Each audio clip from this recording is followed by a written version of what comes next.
छोड़ना, अब आधा दिन तो वेस्ट हो गया, अब कल से पढ़ेंगे नहीं, कल से तो लाइक उखाड़ देंगे।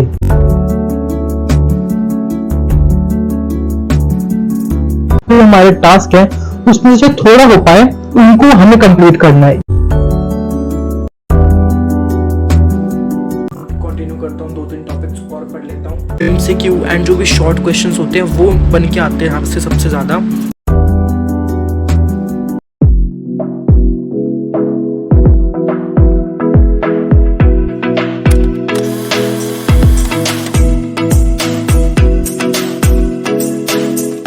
Hello everyone, welcome back to my YouTube channel. Myself Nitin and I'm a CBSE 12th grade humanities student, and here on this channel I document my student life and I talk about productivity.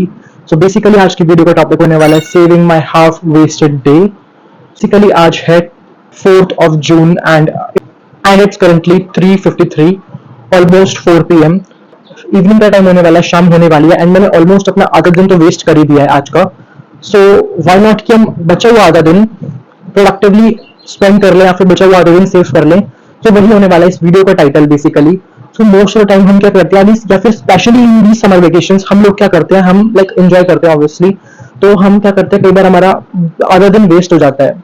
बचे हुए आधे दिन के लिए हम क्या सोचते हैं, जो कि एक ह्यूमन टेंडेंसी होती है कि यार चल छोड़ना, अब आधा दिन तो वेस्ट हो गया, अब कल से पढ़ेंगे, ये आधा दिन भी मतलब कर देते हैं वेस्ट, अब कल से प्रोडक्टिवली बहुत अच्छे से पढ़ेंगे, कल से तो लाइक उखाड़ देंगे। बट वो कल हमारी लाइफ में कभी नहीं आता है, and that's the reality.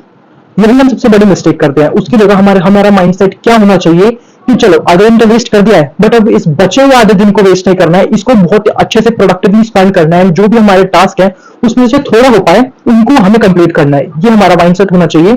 And इसी को फोकस करते हुए आज मैं वही करने वाला हूँ, आने वाला है, एंड इससे आपको भी मोटिवेशन मिलेगा कि अगर कभी भी आपका आधा दिन वेस्ट हो जाता है तो आप आधे दिन को कैसे अच्छे से स्पेंड कर सकते हो। So without any further ado, let's begin with this video. तो सबसे पहले तो मेरी टेबल की हालत देख लो, मतलब पूरा फैला पड़ा है। तो मेरे को इसको सबसे पहले क्लीन करना है, बिकॉज कुछ टाइम से मैं अपने स्टडी टेबल पे नहीं पढ़ रहा था, मतलब दूसरे रूम में जाके पढ़ रहा था, तो फिर इसलिए ये बहुत गंदा हो रखा था। एंड देन फिर मैंने अपनी टू डू लिस्ट बनाई बेसिकली, क्योंकि थोड़ी सी बहुत उससे क्लैरिटी मिल जाती है। और फिर मैं पढ़ने बैठा इकोनॉमिक्स में, जो IID वाली बुक है उसका चैप्टर नंबर 2 इंडियन इकोनॉमी वाला। सो बेसिकली अभी मैं अपनी इकोनॉमिक्स की कुछ स्ट्रैटेजी बताऊँ तो मेरे को भी थोड़ी सी अपनी स्ट्रैटेजी बनानी है, बट स्टार्टिंग में मतलब मैंने भी थोड़ा बहुत क्या डिसाइड करा है वो मैं आपको बता देता हूँ। सो बेसिकली मैंने इकोनॉमिक्स में ऐसा कुछ नोट्स नहीं बना रहा हूँ, बिकॉज उस कोचिंग वाले सर कह रहे थे अभी कुछ स्टडी मटेरियल वगैरह प्रोवाइड करने की, बट लेट इट बी, अभी वो इतना कन्फर्म नहीं है। तो अभी मैं IID पढ़ रहा हूँ, तो IID में तो ऐसा सच में नोट्स नहीं बना रहा हूँ, यहाँ पे तो जस्ट मैं लिख के रफ में प्रैक्टिस कर रहा हूँ, बिकॉज मैं बुक से रीड कर रहा हूँ। एंड जो भी मुझे इंपॉर्टेंट ऐसा लग रहा है कि हाँ, तो मैं लिख रहा हूँ उसको, ताकि वो साथ साथ मेरे माइंड में लाइक लॉन्ग टर्म तक मेरे को याद होता जाए, बिकॉज मेरे को लिख के ही याद होता है हमेशा। सो हाँ, और मैं IID के नोट्स नहीं बता रहा, मैं आपको बता रहा था बिकॉज मैं मैक्रो के तो सेल्फ नोट्स बनाऊंगा जब भी मैं पढ़ूंगा, बिकॉज उसमें न्यूमेरिकल्स वगैरह होते हैं तो ये काफ़ी ज़्यादा होता है। But IID is full of theory, and उसमें मेरे को ऐसा लगता है कि मैं पढ़ता हूँ तो कि इस लाइक भाई सब कुछ ही इंपॉर्टेंट है, तो क्या ही नोट्स बनाऊँ इसमें अभी। तो अभी का तो मैं IID में ऐसा नोट्स नहीं बना रहा हूँ। बाकी अगर मुझे जो भी लिखना रहता है तो कोचिंग वाले सर लाइक जब पढ़ाते हैं हमें क्लास में, तो जो भी इंपॉर्टेंट चीज़ें वहीं की वहीं लिखवा देते हैं हमें। सो हाँ, अभी मेरा यही प्लान है कि मैं ट्यूशन से हमेशा आके उसको जो भी पढ़ाया है उसको मैं टाइम टू टाइम रिवाइज़ करूं, जो कि लाइक बेनिफिट देगा, मेरे को बहुत हेल्प करेगा।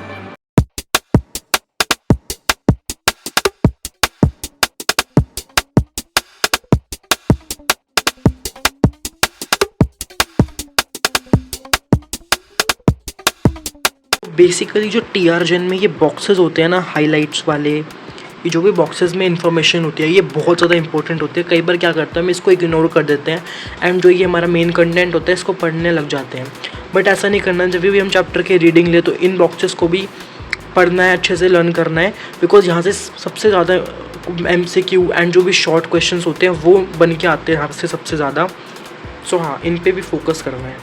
सो हाई एवरीवन, अभी टाइम हो गया है 8:29, तो 8:30 होने वाले ऑलमोस्ट। हाँ, अभी मैंने लाइक अपनी वीडियो एडिट कर ली थी, उसको अपलोड भी कर दिया है, आई बटन पे लिंक कर दूंगा, वहाँ से देख लेना। और उसके बाद लाइक थोड़ा चाय वगैरह भी पी लिया है, एंड जो भी टाइम पास था सब कुछ मतलब हो चुका है अभी। अब पढ़ने बैठते हैं। अभी मैं अपना इकोनॉमिक्स का ही जो चैप्टर मैं पढ़ रहा था उसको ही कंटिन्यू करता हूँ, 2-3 टॉपिक्स और पढ़ लेता हूँ। तो हाँ, उसके बाद दोबारा से इकोनॉमिक्स स्टार्ट किया, मतलब जहाँ से छोड़ा था वहीं से कंटिन्यू किया। And I received a comment जो कि ये था, एंड इसमें मतलब भाई पूछ रहे हैं कि मैं शॉर्ट नोट्स बनाता हूँ या फिर लॉन्ग नोट्स बनाता हूँ। एंड जो टॉपर्स हैं मतलब इंटरव्यूज़ वगैरह में वो कोई कहता है कि शॉर्ट नोट्स बनाने चाहिए एंड कोई कहता है लॉन्ग नोट्स बनाने चाहिए फर्स्ट टाइम पे। तो मेरा क्या इसमें ओपिनियन है, तो बाय द वे देखो, मैं अपने सब्जेक्ट में अलग अलग करता हूँ, मतलब मैं एक ही चीज़ को अपने हर सब्जेक्ट में फॉलो नहीं करता हूँ। हमारा हर सब्जेक्ट एक जैसा नहीं हो सकता, किसी में हम स्ट्रॉन्ग हैं एंड किसी सब्जेक्ट में हम थोड़े से वीक है, मतलब कम स्ट्रॉन्ग है। तो इसलिए हर सब्जेक्ट की अलग अलग स्ट्रैटेजी होती है। तो मैं अपनी स्ट्रैटेजी बताऊँ फॉर द नोट्स अपने तीनों मेन सब्जेक्ट में। तो पॉलिटिकल साइंस में मैं अपने लॉन्ग नोट्स बनाता हूँ, बहुत ही ज़्यादा डिटेल्ड नोट्स, जो कि मैं लेक्चर के देखते हुए साथ साथ बनाता हूँ नोट्स, जो कि एनसीईआरटी में से ही होते हैं मोस्टली।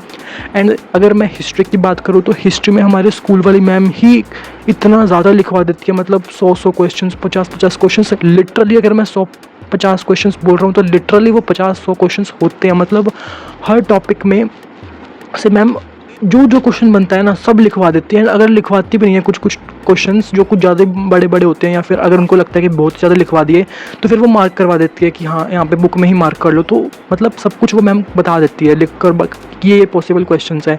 तो मैं क्वेश्चन आंसर्स की फॉर्म में अपने नोट्स करता हूँ, जो कि मैं अलग से नहीं, अपनी स्कूल की नोटबुक में जो मैं लिख काम करता हूँ फेयर वर्क, वहीं से मैं कर लेता हूँ उसको लर्न। तो इसलिए अभी मैं हिस्ट्री में नोट्स नहीं कर रहा हूँ। मैंने आपको बताया भी था कि हाँ हिस्ट्री वाली मैम व्हाट्सएप पे ऑनलाइन नोट्स भेजती है ग्रुप पे। अभी तो मैम ने 1-2 चैप्टर से वो भेजना बंद कर दिया है, बट फिर मैं क्वेश्चन आंसर्स की फॉर्म में करता हूँ अपना हिस्ट्री का preparation. And for the economics मैंने आपको अभी बताया ही है इस वीडियो में मैं क्या करता हूँ। इकोनॉमिक्स में मैं कोचिंग जाता हूँ, तो इसलिए मैं कोचिंग पे ही अपना ज़्यादा डिपेंड हूँ, बिकॉज इसमें मैं कोचिंग जाता हूँ। And for history and political science में कोई ना कोचिंग नहीं ले रहा हूँ, ना ऑनलाइन ना ऑफलाइन, जस्ट मैं खुद से सेल्फ स्टडी करता हूँ और यूट्यूब से जो फ्री लेक्चर्स होते हैं यूट्यूब पर वो ले लेता हूँ। So this is my opinion about notes वगैरह ऑल द थिंग।